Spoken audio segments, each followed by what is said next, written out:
Viewers, ये आदमी अपने सभी सपनों को रियलिटी में कन्वर्ट कर सकता था। वो बहुत ही गरीब होता है, लेकिन इसी टेक्निक का यूज करके वो अपने सपनों में कीमती चीजें चुरा कर असल जिंदगी में ले आता था और अब तो वो बहुत ही ज्यादा अमीर हो जाता है। लेकिन उन सपनों की दुनिया में उस पर ऐसे खतरनाक क्रिएचर्स ने हमला कर दिया था ना, जो डार्क एनर्जी से बने थे। पर क्या वो आदमी लास्ट तक बच पाएगा, इस बारे में तो जल्द से जल्द पता करना पड़ेगा। कहानी की शुरुआत में हमें सेंग्यू नाम का एक राइटर दिखाया जाता है, जो बहुत ही ज्यादा गरीब था। उसके पास ना कोई जॉब थी और ना ही कोई फ्रेंड। सेंग्यू के माँ बाप तो काफी पहले ही मर चुके थे, लेकिन परेशानी की बात ये थी कि सेंग्यू पिछले कुछ दिनों से सोया ही नहीं था, क्योंकि जब भी वो सोने की कोशिश करता तभी सेंग्यू को उसके सपने में एक बहुत ही खतरनाक क्रिएचर आकर मार देता और यही सारी चीजें उसके साथ बार बार होते जा रही थी। एक दिन सेंग्यू ट्रेन में जा रहा होता है, पर तभी उसे नींद आ जाती है और अब वो पूरी जगह एकदम से बदलने लगी थी। वहाँ पर वही डार्क एनर्जी वाला क्रिएचर आ गया था, जिसने सेंग्यू को लगातार मारना स्टार्ट भी कर दिया था। उस क्रिएचर ने ट्रेन के नीचे वाले हिस्से को तोड़कर उसके अंदर सेंग्यू का सर घुसा दिया था, जिससे कि सेंग्यू की मौत हो जाती है और तभी वो अपने कमरे में सपने से उठ जाता है।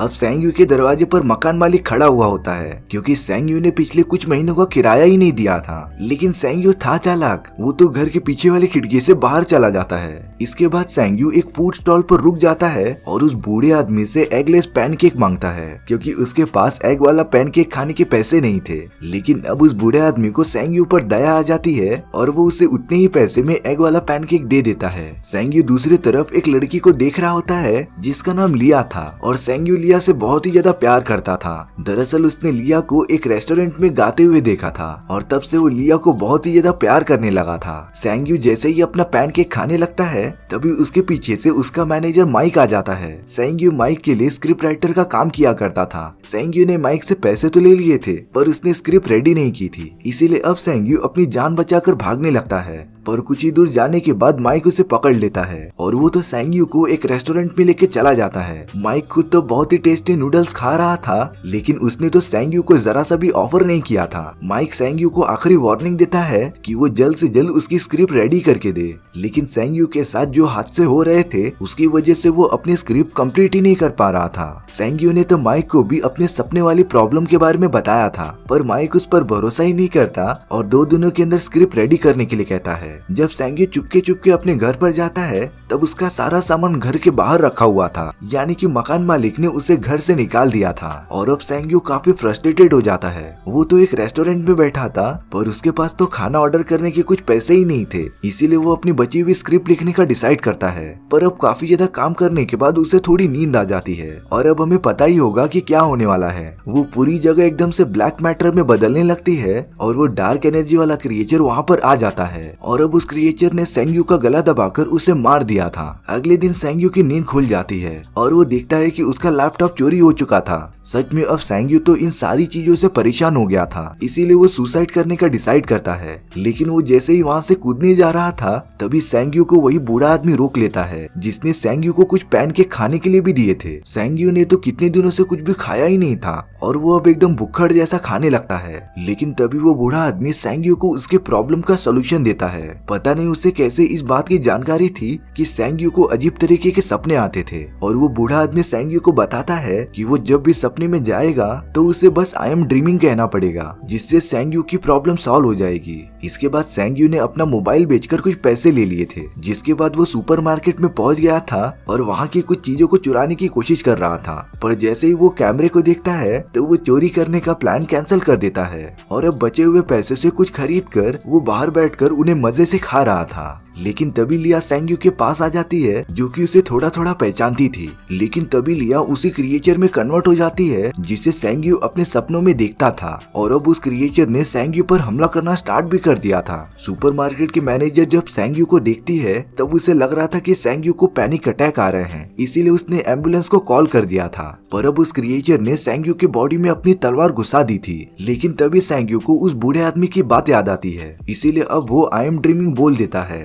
तभी अगले ही मोमेंट में वो क्रिएचर वहाँ से गायब हो गया था, लेकिन उसकी तलवार वहीं पर छूट जाती है, जिसे सेंग्यू उठाकर वहाँ से चला गया था। वो उस तलवार को काफी अजीब तरीके से देखता है और एक रात पार्क में ही गुजारता है। सेंग्यू के चमकते हुए तलवार को देखकर सारे लोग उसे खरीदना चाहते थे, पर अब सेंग्यू को पता चल गया था कि ये तलवार जरूर कीमती है। इसीलिए सेंग्यू उस तलवार को लेकर एक दुकानदार के पास आ गया था, जो उसे पूरे 10,000 में बेच देता है। अब सेंग्यू उन पैसों से काफी ज्यादा अय्याशी करना स्टार्ट कर देता है। उसने अपने लिए काफी अच्छा लैपटॉप ले लिया था, साथ ही साथ वो 5 स्टार रेस्टोरेंट में खाना खाता है और होटल में रहता है। उसकी पर्सनैलिटी तो रातों रात चेंज हो गई थी, पर अब उसे और भी पैसों की जरूरत थी, इसीलिए वो वापस से अपने होटल में सो जाता है। जिसके बाद सेंग्यू का रूम एकदम से बदलने लगता है, और जब वो अपने रूम से बाहर आता है तभी अचानक से वो क्रिएचर सेंग्यू पर हमला करने लगा था। और इस बार तो उसके हाथ में सोने की कुल्हाड़ी थी, जिसकी मदद से वो सेंग्यू को काफी डैमेज दे रहा था। लेकिन सेंग्यू इस बार भी आई एम ड्रीमिंग बोल देता है, जिससे कि वो अपने रूम में उठ जाता है और उसके पास वो सोने की कुल्हाड़ी आ गई थी। सेंग्यू ने वो कुल्हाड़ी उसी दुकानदार को बेच दी थी, जिसके बदले उसे बहुत सारे पैसे भी मिले थे,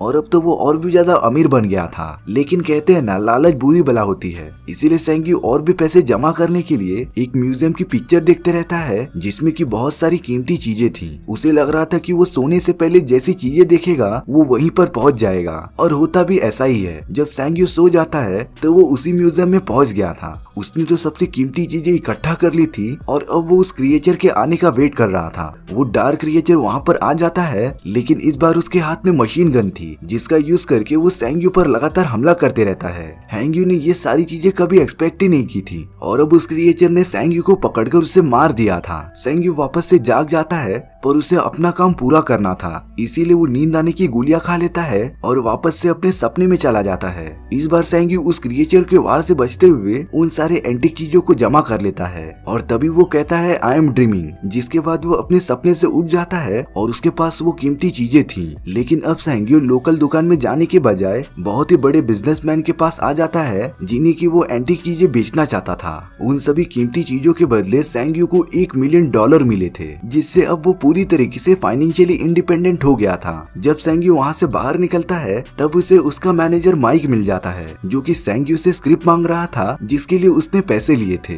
पर माइक को क्या पता था कि सेंग्यू अब एक मिलीनियर बन चुका है। सेंग्यू माइक को एक 5 स्टार रेस्टोरेंट में लेके आता है और उसे भरपेट खाना खिलाता है। सेंग्यू ने तो माइक को वो पैसे दे दिए थे जिससे कि उसने स्क्रिप्ट लिखने के लिए ली थी। माइक तो ये सब देखकर चौंक गया था कि आखिर सेंग्यू के पास इतना पैसा आया कहाँ से। सेंग्यू अब उस कॉफी शॉप में आ जाता है जिसमें लिया काम करती थी। वो लिया से पूछता है कि क्या वो उसे पहचानती है, लेकिन लिया सेंग्यू की इस नए लुक की वजह से उसे पहचान नहीं पा रही थी। इसके बाद माइक सेंग्यू से काफी ज्यादा क्लोज आ गया था। वो दोनों हमेशा एक साथ ड्रिंक किया करते थे, और अब वो दोनों एकदम नशे में अपने कमरे में आ जाते हैं। माइक ने सेंग्यू को अपने बेड पर छोड़ दिया था और वो तो वहाँ से जाने की एक्टिंग करने लगता है, क्योंकि माइक को इस बारे में पता लगाना था कि आखिर सेंग्यू इतने कम टाइम में अमीर कैसे बन गया। माइक तो उसका वॉलेट और सारी चेकबुक चेक करता है, पर तभी सेंग्यू अचानक से उठता है और उसके हाथ में तो बहुत सारे सोने के ज्वेलरीज थे। यानी कि सेंग्यू अभी अभी सपना देखकर उठा था और उसने ये सारी चीजें सपनों की दुनिया में से ही लाई थी।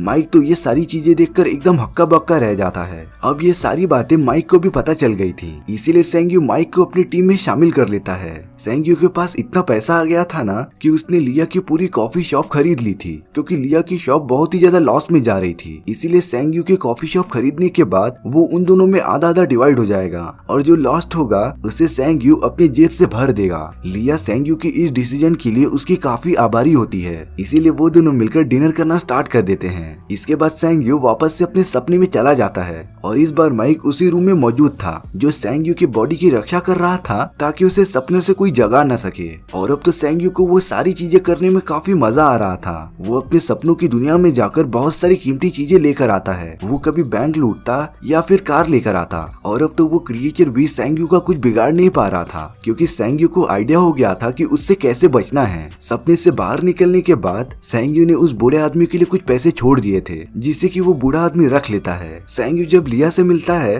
तब लिया को पता चलता है कि वो एक स्क्रिप्ट राइटर है, इसीलिए लिया को इम्प्रेस करने के लिए सेंग्यू एक मूवी की स्क्रिप्ट रेडी करता है। और कुछ टाइम बाद जब वो अपने सपने देखकर उठता है तब माइक सेंग्यू के स्क्रिप्ट को पढ़कर काफी ज्यादा रो रहा था, क्योंकि ये कहानी काफी ज्यादा अच्छी थी। इसीलिए वो लोग सेंग्यू की उस स्क्रिप्ट को लेकर फिल्म मेकर के पास चले जाते हैं, जिन्होंने उस स्क्रिप्ट के बेस पर एक बहुत ही अच्छी मूवी बनाना स्टार्ट कर दिया था। एक दिन सपने में सेंग्यू सोने की खदान में पहुंच जाता है और उसने तो वहाँ पर एक अजीब तरीके के राक्षस को देखा था, जो कि नीचे मुंह करके कुछ तो रिचुअल परफॉर्म कर रहा था। सेंग्यू देखता है कि उस राक्षस के ऊपर काफी महंगी महंगी चीजें लगी थी, पर सेंग्यू ने जैसे ही उन्हें टच किया उसकी उंगलियां एकदम से गायब होना स्टार्ट हो गई थी। पर वो जैसे ही वहाँ से हाथ हटाता है उसकी उंगलियां नॉर्मल हो जाती हैं। पर अब उसने कैसे भी करके उस राक्षस के बॉडी में से सारी कीमती चीजें निकाल ली थी। असली दुनिया में आने के बाद वो लिया को एक ऐसी जगह पर लेके आ जाता है जहाँ बहुत सारे फायर क्रैकर्स फूट रहे थे, और ये सारी चीजें सेंग्यू ने लिया को इम्प्रेस करने के लिए किया था। एक दिन सेंग्यू अकेले ही अपने सपने में चला गया था, और वो तो एक बहुत ही बड़ी बिल्डिंग के ऊपर चला जाता है जहाँ उसे एक आदमी खड़ा हुआ दिखाई दिया था। सेंग्यू जब उसके पास जाकर देखता है तो वो आदमी और कोई नहीं बल्कि वो खुद था, और उसकी बॉडी धीरे धीरे मिट्टी में मिल रही थी।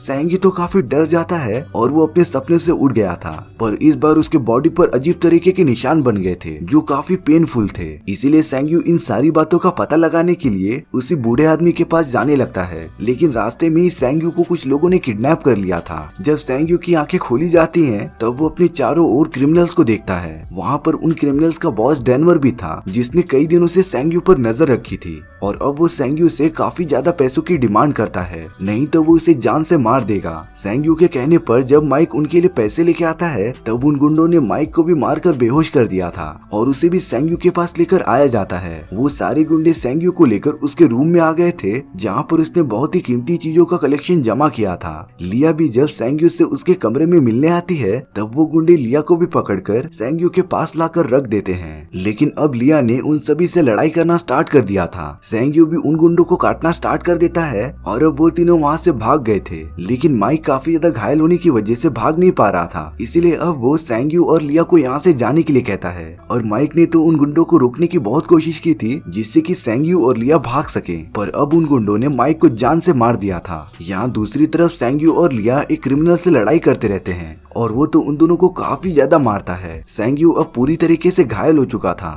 पर तभी उसे कुछ सपने आते हैं जिसमें कि वो काले से खंडहर में पहुंच गया था। सेंग्यू देखता है कि उसकी पूरी बॉडी एकदम से मिट्टी में मिल रही थी, और जब वो उस जगह के थोड़ा और अंदर जाता है तब उसे एक मिरर में दिखाई देता है कि उस रात सुपरमार्केट में जब उस क्रिएचर ने उसके ऊपर हमला किया था तब एम्बुलेंस सेंग्यू का इलाज कराने के लिए उसे लेकर चली गई थी। सेंग्यू को तो कुछ भी समझ ही नहीं रहा था, और उसे लग रहा था कि वो अभी भी सपने में ही है, इसीलिए वो आई एम ड्रीमिंग कहता है, पर इसका कुछ भी असर ही नहीं होता। उसके बॉडी से तो बहुत सारा ब्लड नीचे गिरने लगा था, पर अब वो एकदम गुस्से में आकर एक बहुत ही बड़े दानव में कन्वर्ट होने लगता है, जिसके पास अपनी जादुई तलवार भी थी। सेंग्यू उसी तलवार का यूज करके उसी शीशे को तोड़ना स्टार्ट कर देता है, जिसके बाद वो उसी कमरे में पहुंच जाता है जहाँ पर गुंडों ने सेंग्यू को कैद करके रखा था। सेंग्यू जो पूरी तरीके से राक्षस में कन्वर्ट हुआ था वो वहाँ के सारे गुंडों को एक एक करके मारना स्टार्ट कर देता है, और अब वो तो खुद अपनी बॉडी के पास पहुंच गया था, पर अब तो उसने खुद को ही मार दिया था, और तभी वो सारी कीमती चीजें गायब हो जाती हैं जो सेंग्यू ने अपने सपनों से चुरा कर लाई थी। और अब वो अपनी आंखें उसी सुपरमार्केट में खोलता है जब लिया उससे मिलने आई थी, यानी कि सेंग्यू तब से ही सपना दिख रहा था, और ये सारी चीजें जो सेंग्यू के साथ हुई थी वो भी एक सपना ही था। मतलब कि सेंग्यू कभी अमीर ही नहीं हुआ था, और अब लिया सेंग्यू को कुछ खाने के लिए देती है और कुछ टाइम के लिए उसे अपने कैफे में काम करने के लिए रख लेती है। सेंग्यू ये सारी चीजें देखकर एकदम रोने लगता है, लेकिन जो भी हुआ उसके लिए अच्छा ही हुआ। सेंग्यू अपनी लाइफ में सीरियस हो गया था, वो अब जो भी करता था पूरे मन से करता था। और इसी के साथ हमारी ये स्टोरी यहीं पर खत्म हो जाती है। सो व्यूअर्स, आपको ये कहानी कैसी लगी प्लीज कमेंट सेक्शन में बता दो, और अगर आपको मेरा एक्सप्लेनेशन 1% भी अच्छा लगा होगा ना तो वीडियो को लाइक एंड चैनल को सब्सक्राइब जरूर कर देना, क्योंकि सच में इससे मुझे काफी ज्यादा मोटिवेशन मिलता है आपके लिए इसी तरीके की मजेदार स्टोरीज ढूंढ कर लाने के लिए। तो मिलते हैं नेक्स्ट वीडियो में, बाय बाय।